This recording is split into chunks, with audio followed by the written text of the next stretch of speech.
This a few years ago because we wanted to give people an opportunity to see the state rock, which is only in this one outcropping in Cumberland, about a quarter mile by a quarter mile.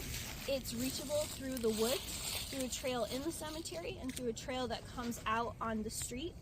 We're going to take that street trail today, but one of the things that makes this cemetery distinctive is it actually has gravestones made out of Cumberlandite, made out of the state rock. Not most, not the majority, but it does have a few. And one of the ways that you can test it is with a magnet. It's a highly magnetic material. But to start, we're going to talk a bit about some of the people that made this area look the way that it does today. I want you to turn around just briefly to where some of you parked, where your cars are all facing. Starting in 1740, there was a meeting house on this road. And there was a number of people who lived in this area, all with the last name of Ballou. And if you drive around this area, you'll see that surname quite a bit. And the church, the meeting house rather, ended up being named in honor of Abner Ballou. He was the man known as the Elder Ballou. People who started settling here in the late 16 and 1700s, they were six principal Baptists, and they were people who were separating from Baptists in Providence. And just for a little bit of context, if you were an Englishman and a colonist coming to this part of the world in the mid-1600s, this probably wasn't your first stop or your ideal stop. Had we wanted to be in the Massachusetts Bay Colony, maybe you were asked politely to leave. That's the case of Roger Williams. People who followed Roger Williams, other colonists that come to that area, these are people who have a lot of disagreements with their countrymen. Sure enough, those people start to disagree. That's how we get Cumberland. And that's why we have Ballous, who are Baptists, separating from the Baptist Roger Williams in Providence. A theologian would say a lot more about that, but for the sake of this tour, something very important about those six principal Baptists, two core beliefs that matter for this tour. They believed that anybody could be redeemed. That's not something that a lot of Protestants believed. They also believed that there was life after death. They believed very firmly in the possibility of resurrection. So those are two very core beliefs of those people. One of the first things that they do is they start to worship together. So they have family burial plots, and then they also have cemeteries. So you're actually standing in a family cemetery and looking at a family burial plot that blossoms into a community plot. And when you do the genealogies of everybody in here, they're actually the same thing. Almost everybody is related. The first two groups of people that I'm going to talk about, I picked because they're not Ballous, but they all have a connection to here. No one was buried here at random. Everyone has some kind of connection. I always start with this family, the Place family, because their stone itself tells a story. And when Mark takes you through the other part of the cemetery into the outcropping, he's a geologist who knows how to tell other kinds of stories. The first thing that jumped out to me is this family all dies in a few-month window. They all died in the spring and summer of 1849. 1849 is a year with a number of cholera outbreaks, but it's also a year with a consumption outbreak. These are people who are actually living in Blackstone, Massachusetts at the time. They weren't living right in this area. And when the father dies, Nathan Place, he dies of what's called lung fever. You see in the newspapers a number of people dying of lung fever. What probably happened is his daughter and his wife were taking care of him. That was what was typical in a community like Blackstone, really anywhere outside of a very, very densely populated area. And within just a few months, his wife Deborah and his daughter Emily died. What you know from the gravestone is those dates. What you can research from the written record is more about those deaths. What's kind of notable about this family is they die very, very close together. And someone in Emily's family is probably the one, because her extended family is buried here, that has to take care of this. They died so close together that the odds of them all taking care of each other's burials, even before the last one passed, not even really possible. No one writes a single obituary about any members of this family. and there's really only the evidence of their death of consumption from the death records. The daughter and the mother are actually listed right next to each other in the state records about their deaths.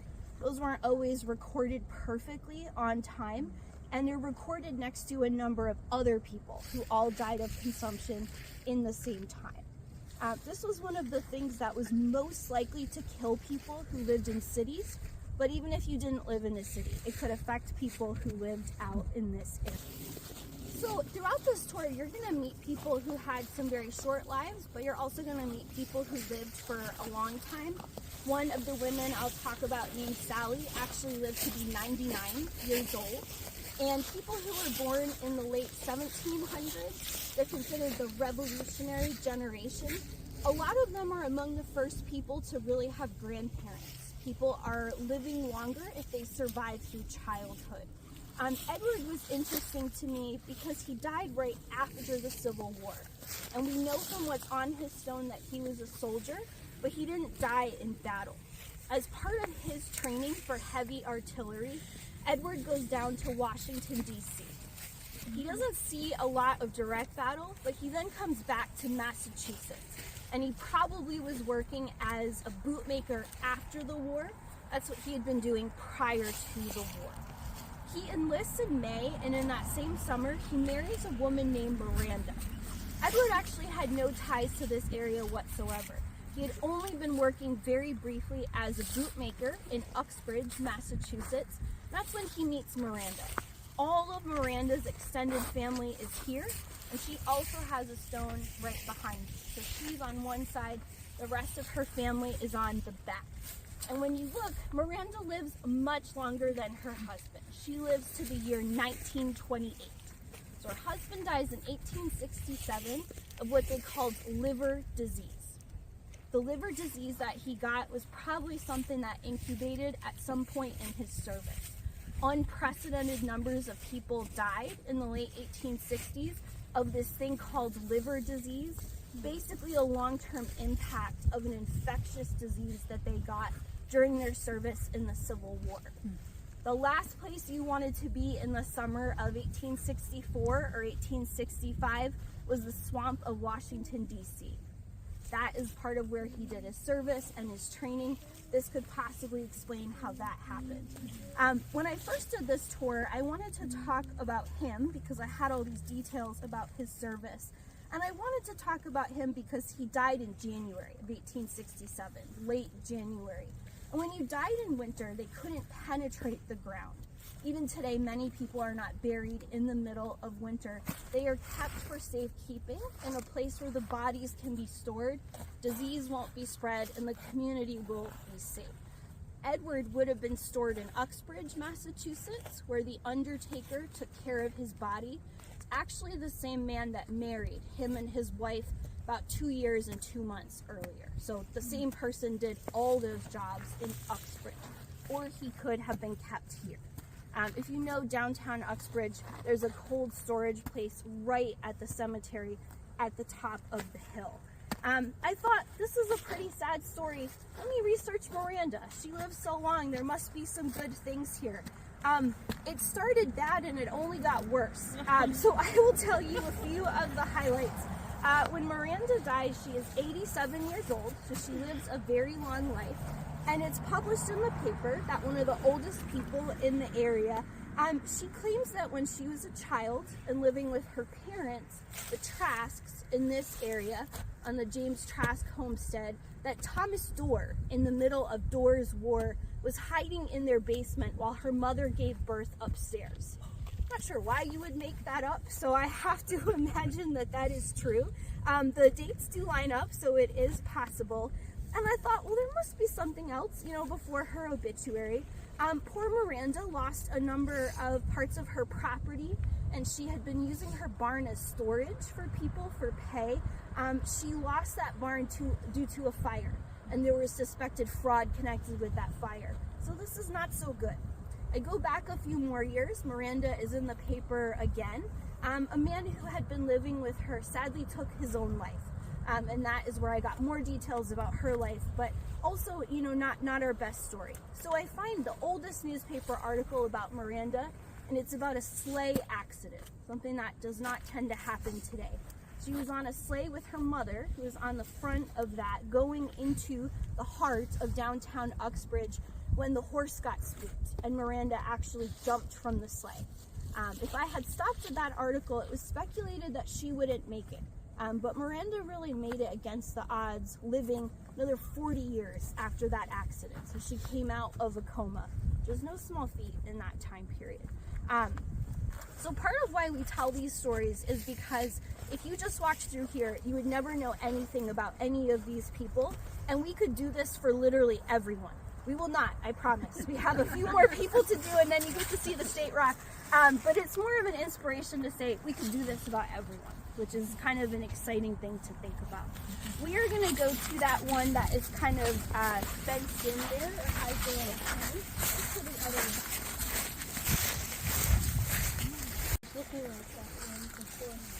This is a cool one, right? It kind of pulls your attention right away. You see this beautiful flower. And I come from a family that's pretty musical. I won't say I'm super musical myself, but the first time I took a picture of this, I sent this to a bunch of people who are musical, and I said, what is this instrument? And none of them knew. And so I thought, this is either really intriguing, or the person commissioned to make this stone just didn't know what he was doing. Either thing is possible. So there are actually 3 people buried here. It's 3 children, Lucy, Milton, and Edwin. Milton died at a very, very young age. She was an infant. Lucy died in her 20s. And Edwin also died fairly young. He's 23 years old.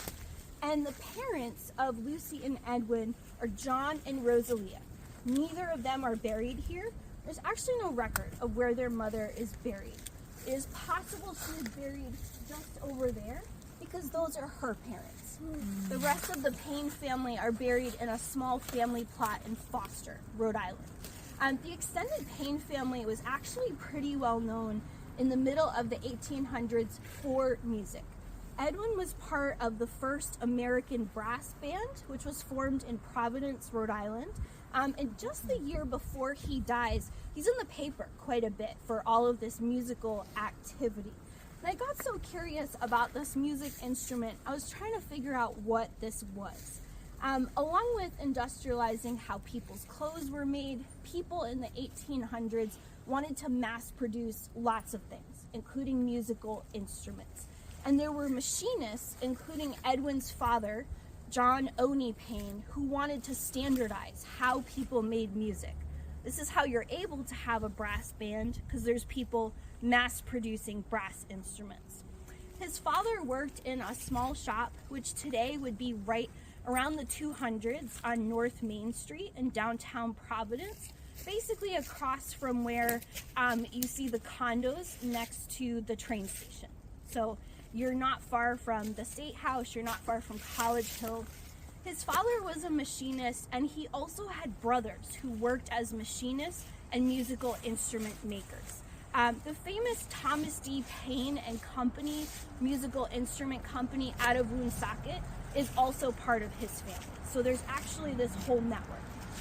Thomas Dudley Payne, who is just a bit younger than brother John, and Emery Payne, who is also a bit younger, they are musical teachers, performers, and they also all work on clocks and watches.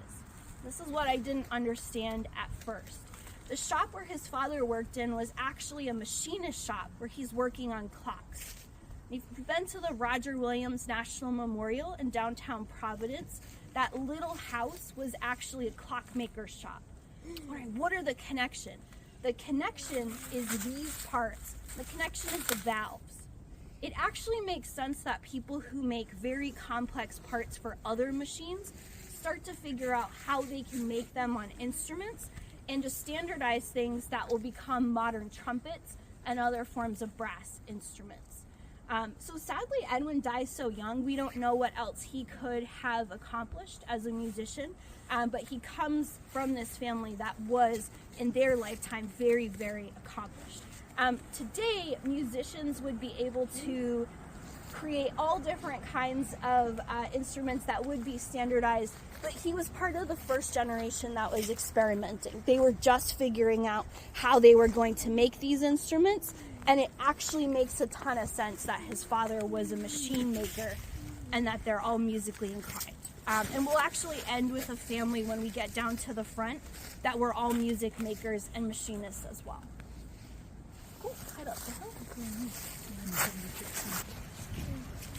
So since this started as a family burial ground, I mentioned that a lot of people here are related. And you can try very hard to not just talk about members of the Ballou family, and you're going to end up talking about them again, because anyone here has some kind of connection to them. And I got very interested in the people buried under this monument because they're millers. That's actually not a name that outside of this little area is very common. Burlingame is very common, Payne is very common, Wright and Trask, these are all very common names, like Mowry in this area, but Miller is not. So I got kind of interested in why they would end up here. You said Miller? Miller. And I should have known, because of this small obelisk right behind us, that I would end up talking about the Ballous anyway. So two of the people who are buried right under here are Edwin and Solomon Miller. And they are brothers who were born to Polly Ballou Miller.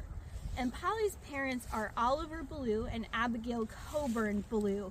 And they raised 5 of arguably the most important people to really kind of make big social changes in this area. Polly raises her family alongside with her husband, and 2 of her sons become very big, very famous industrialists. This is Tim, who's working with us in the spring, and we started looking at how many different people were just connected to these families in industry. If you can pull out the one that has the little post-its and the highlights on it, we started tracking how these people got involved in industry. Edwin B. Miller, who is buried here, starts working with his father, who's a boat maker. This is Jonathan. That's not really his passion. Takes a job at the age of 21 with his uncle, who is Dexter Ballou. This would be like, in retrospect, saying that Steve Jobs was my uncle. And I'm very surprised I became a wealthy cell phone or computer maker. Between these families, they're going to control most of the industry in parts of early Woonsocket. Dexter Ballou creates the social mills. We've been on Social Street in Woonsocket. He becomes extremely wealthy, and his nephew, Edwin, becomes a kind of protege. And I just want to talk quickly about an interesting family connection that also pulls us back to Miranda, we talked about at the beginning. According to Miranda, when she passes away at 87, her family lore is that she was born while Thomas Dorr was hiding out in the basement as her mother gave birth upstairs. Thomas Dorr and the Dorr War was really the central event of the 1840s in this area. This was a fight over who got to vote. Everybody I've talked about today who's buried here was, if they were a man, they were a landowner. And the idea was that their vote covered their wives' vote. Their wives didn't have to vote because they were covered by the man they lived in a household with, whether that was your father or that was your husband. What starts to change in the 1840s is people are working in places like Woonsocket, and they have no land because they live in a tenement house or they live in a worker house, and they have no right to vote. This leads to the People's Revolution, also called Dores War, which is when our friend Miranda over there was born as Dorr was hiding out. Polly's brother, Dexter, who is that important industrialist, actually plays a critical role in part of this, as does another family member named Harvey. So Harvey is right over here. Harvey sometimes gets confused for being a different family member. This is also part of Polly's family. One of her family members is hiding people out and letting people be in his armory in Providence. And then we have her brother Dexter, who is caught up in this very quick story that I wanted to share with you here.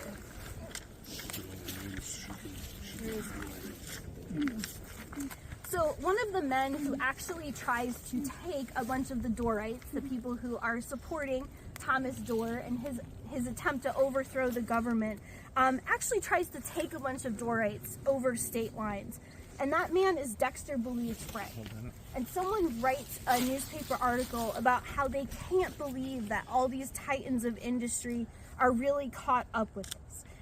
Dexter Ballou, who by that time was president of the Woonsocket Bank, is caught going down the street in a buggy wagon with this man who has committed this criminal act of trying to basically take these men almost hostage in this situation. The latter, and they're referring to Dexter Ballou, shouts to a group of people, "This martial law does that business up pretty well after all." So that you will observe that the time principal in this outrage is at large 5 or 6 days after his burglary, undemanded by our state authorities. So the state has gotten a bit lawless by this time, and Dexter Ballou, who is a big captain of industry, basically shouting to anyone who listens, "It's good for business. It works well enough for me." So his sister is buried just over in that corner. This is part of his family, and his nephews, who do very well for themselves, are all buried right here. And part of why I wanted to end with that story before we get to the super interesting Cumberlandite, we could tease out just about any story from Rhode Island history. We could do a lot more inside of this cemetery. And I think it feels different when it's connected to real people, right? Knowing that all of these people were related to each other, that they started as descendants of people who had broken away as radicals time over. What's happening in the 1840s is people about 60 or so years into this experiment of living out, still questioning, right? Who gets to be a citizen? Who gets to really have any kind of power? What they called this was the horrible state of affairs, the barbarity of the Algerines. And the Algerine law, basically an attempt to get people back on track. According to Thomas Dorr, he was governor. Many other people did not agree. But kind of a fascinating thought to think that one of the places he hid out was just an ordinary house, an ordinary person.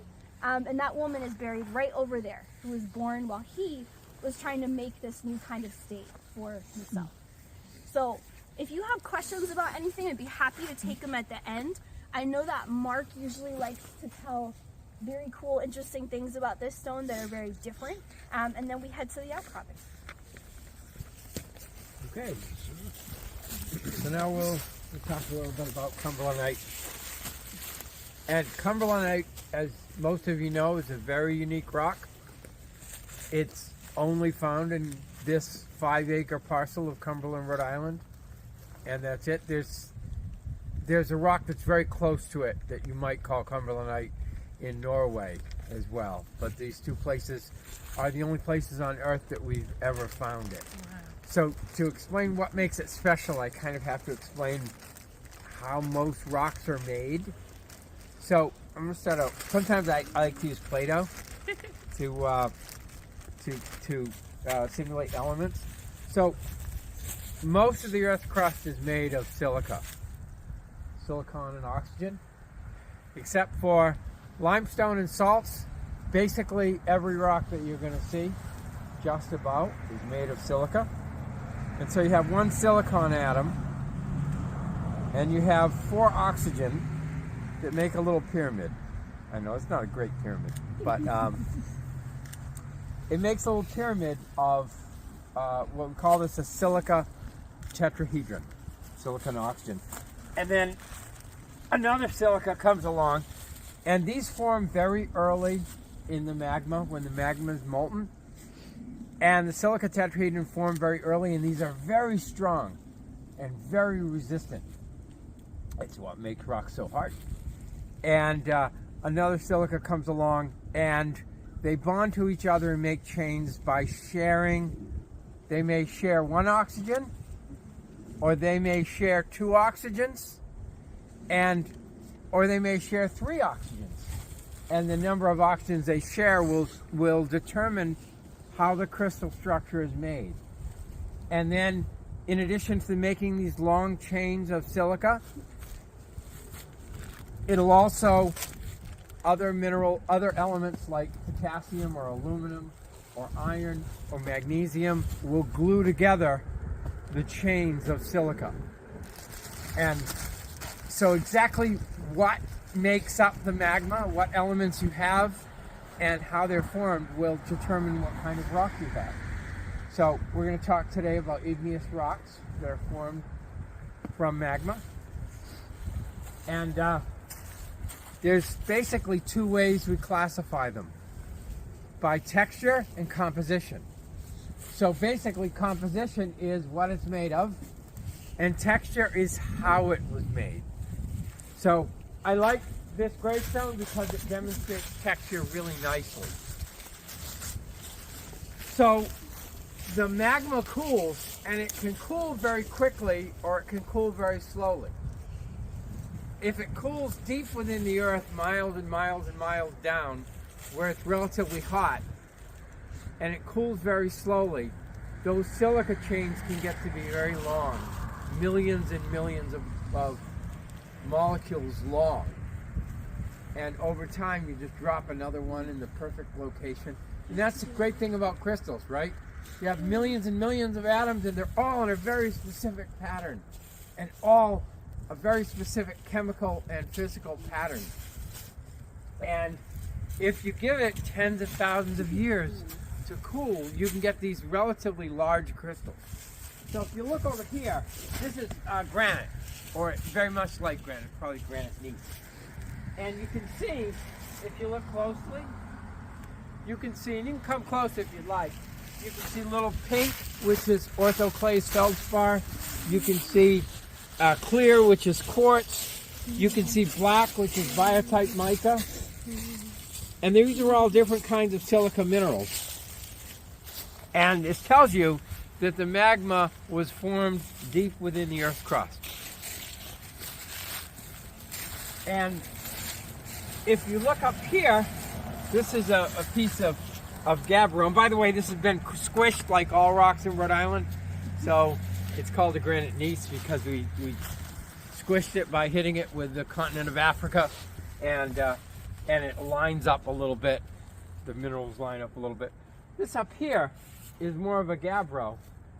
It is also a coarse-grained rock with large crystals.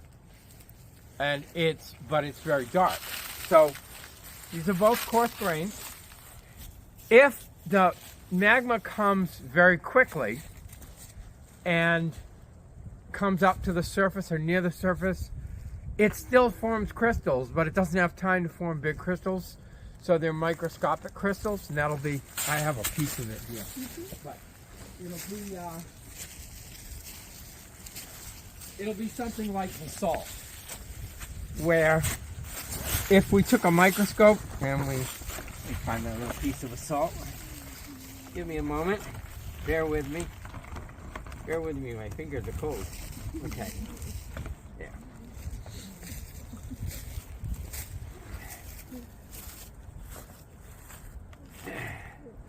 This is a little piece of basalt. And it really just looks like a black rock. You can't see any structure at all. Because if we took a microscope, we'd see the little crystals. And similar crystals to this, except it formed really fast. Okay? So that's what we call fine-grained rock, or and these are what I'm going to call coarse-grained. The scientific term is phaneritic and aphanitic, but I'll just say fine-grained and coarse-grained. So coarse-grained, it cools slowly. Fine-grained, it cooled quickly. So that's texture, and there's lots of other kinds of texture depending on how a volcano can erupt, but those are the basic two kinds of textures. Also composition. So as I mentioned, pretty much all rocks are made, certainly all igneous rocks are made of silica, and we classify them by how much silica they have. Something like granite is 80 or 90% silica, huge amount of silica. And the other things that make up granite are light elements like potassium and aluminum that glue together the silica chain. So these light-colored rocks, they also tend to be fairly light to hold because silicon is light, aluminum is light, potassium is light. the other, and if you want to be scientific about it, you can call it felsic. It's a felsic mineral. The opposite end of the spectrum, dark colored, or mafic. These have a lot of iron, magnesium. They tend to be heavier. If you look at the Earth's crust, the mantle is made of what we call ultramafic minerals. So minerals, they're still silica, but they have a tremendous amount of iron and magnesium in them. And they're dark colored, so you can pretty much tell because the mafic minerals are black and the felsic minerals tend to be like whitish or pinkish, and there's a difference in density. All right. So what we're going to see with Cumberlandite, the thing about it's unique in both its texture and its composition. Its composition is, there's felsic, there's intermediate, there's mafic, there's ultramafic. Cumberlandite is something that's way, way beyond even being ultramafic. Cumberlandite is a few very basic silicas, and then it's got so much iron and so much magnesium, and interestingly, so much titanium, which is relatively rare, that it is much, much more mafic even than the mantle of the Earth. Plumes can segregate over time. Anybody ever made hot chocolate? Yeah. And when it starts to cool and solidify, all the sugar and kind of falls to the bottom, magmas do that. The mafic minerals solidify and they tend to go to the bottom, and the lighter minerals float up to the top, or the lighter elements float up to the top, and later on they make granite. So sometimes plumes differentiate to make it mafic. I don't think we know exactly why this plume is so incredibly mafic, but it's so incredibly mafic that, as you'll see, magnets will stick to the rock. The rock will also change the readings on your compass. Wow. Now, let's go take a look at Cumberlandite. So, we're going to walk in here. I think we'll walk in from the path. If you look on this ridge here,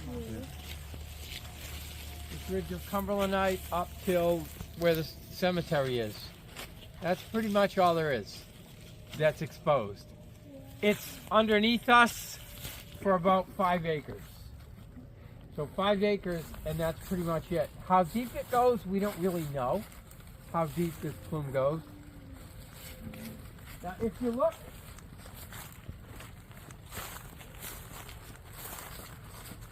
at this rock here, rock itself, you'll see something really unique about Cumberlandite. Remember how I mentioned that if magma cools slowly, you get big crystals, and if the magma cools quickly, you get microscopic crystals that you can't see the structure of? Well, if you look carefully, you'll see these little pale greenish, and I've got a rock up here I'll show you a little bit later. These pale greenish crystals. So you can see them. You can see them, they're pale green. So you'd say that rock is coarse-grained. Quite coarse-grained, actually. But then if you look at the matrix, which is black, it's microscopic. So it's got coarse-grained crystals, very large crystals, surrounded by microscopic crystals. Well, how does that happen? What you had here was 2 phases of cooling. You have the magma, the large crystals are what's called plagioclase feldspar, or a very mafic feldspar. Those form first in the magma, and those formed large. Now, normally what would happen is other minerals would form large crystals around it. as the magma cools and each mineral has its own melting point. So when you go below the melting point of that mineral starts to crystallize out. So the plagioclase crystallized out. But then this magma body got thrust up to near the Earth's surface and cooled quickly. Not surprising. This is about somewhere between 1 billion and 600 million years old. This was a time at which an island that makes up most of Rhode Island, but it also pieces of it from Newfoundland to Georgia, called Avalonia. It smashed into North America as Africa and North America were colliding. This was an island chain, kind of like Japan or the Philippines, volcanic island chain. It hit North America, and there was a lot of movement where rocks were getting thrust up because two things hit. They move up, so it probably forced this plume up and created, so this is what we call a porphyritic texture. Okay? So, we'll go on top. Just watch your step here, it's quite slippery.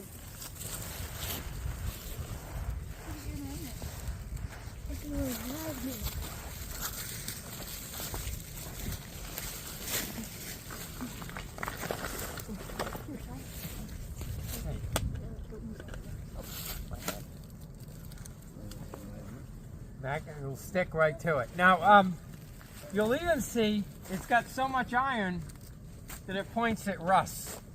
Wow. The rock actually rusts.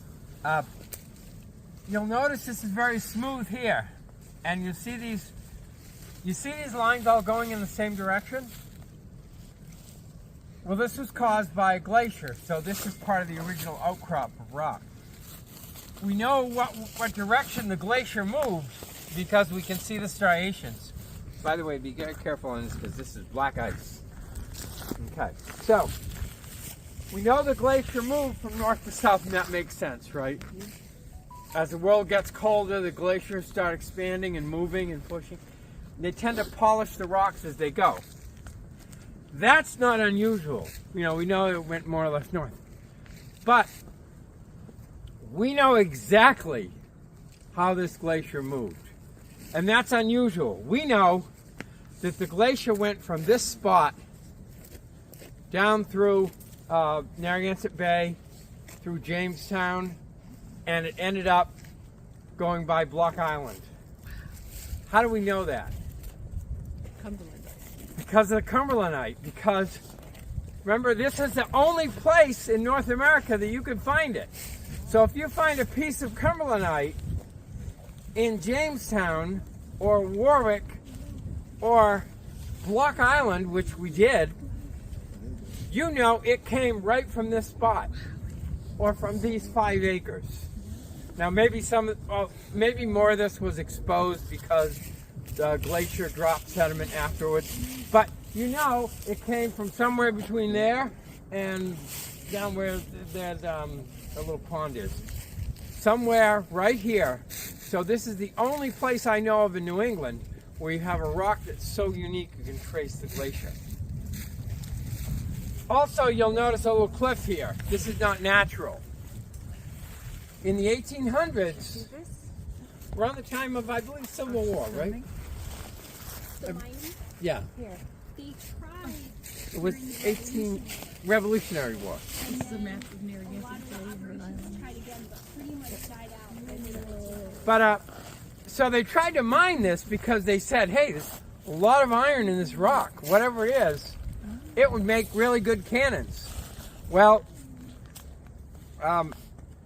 what they didn't understand was that not only does this have an exceptional amount of iron and magnesium, but it has an exceptional amount of titanium.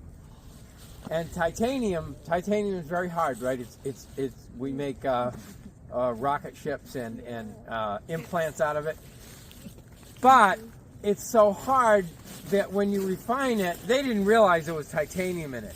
But they found that when they refined it and made cannons out of it, they cracked because it's so hard that it becomes brittle. And so the iron that they made, the iron and steel that they made was of a poor quality probably because of the titanium. So they eventually stopped mining it. Now, if it were today, they'd say the heck with the iron. Titanium is way more valuable than iron. But at the time, it was an impurity. Okay, so does anybody have any questions about Cumberlandite? Can I just show something super quick? Yes. A number of years ago, a team of archaeologists led by Brown University, they looked into the question of Cumberlandite, and they were curious if they could find different uses for it. The Green family, Greene, had 3 major family operations. One was in Potawatomi, and as part of their different digs, they turned up a number of tools and different implements, basic tools, farm tools that they had tried to make out of Cumberlandite, and because they were failures, they were buried on the Green family properties. They were never used. They couldn't sell them. It's also how we learned that enslaved people were actually sent out here by the Greens to harvest Cumberlandite. So this was once a work camp for enslaved people back in the 18th century. So they were forced to go from the Warwick locations out to what they were calling one of the Iron Hills, which is this spot right here, because they used Cumberlandite. And that was not when known was that? until... What was that? When was that? So they started operations in defiance of a 1750 law. They were not supposed to be doing this. They didn't have permission, but they were rebel colonists kind of doing what they wished. They don't know exactly when they would have stopped that, but it would have been late 1700s. Huh. And because those tools were a failure, they were buried. Is that a borehole from the 1700s or more recent? No, more recent. I think that's more recent geologic sampling. Now this plume, I'm going to take you to one more site. Actually, there's 2 separate rock groups within the Cumberlandite. And this, which technically is called melotractylite, this doesn't have those greenish crystals of plagioclase, and this has a lot more of the titanium. And that was this part of the plume. Then throughout most of the rest of the site is, and now they call it anarthistic gabbro. So only in Rhode Island do we use the term Cumberlandite. But the rest of it will have those phenocrysts that I mentioned, those large phenocrysts. And there's a really nice piece of it over here that I thought I would show you if you want to see it.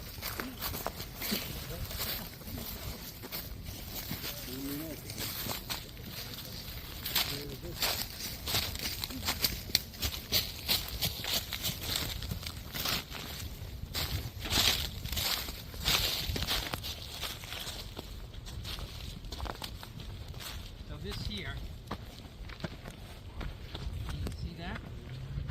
Can you see those crystals in there? Yeah, it's a very nice, it's a really nice example.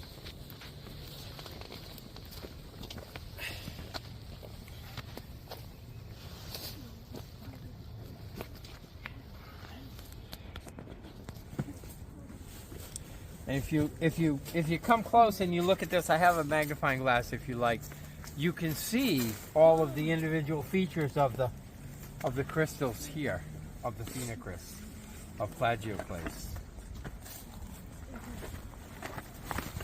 And I said almost all rocks are made of silica.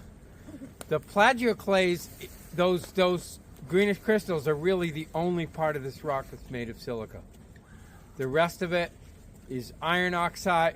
It's either magnetite or ilmenite, which are iron oxides, or a titanium iron oxide. Okay. All right. Anybody have any other questions about Cumberlandite? So again, we still don't know exactly why. There's 2 things we don't know why this plume became so incredibly iron rich and magnesium rich, but we also don't know where the titanium came from. Why at this particular site, sometimes maybe we'll figure it out eventually. Okay. That's it. Thank you for your attention. Thank you.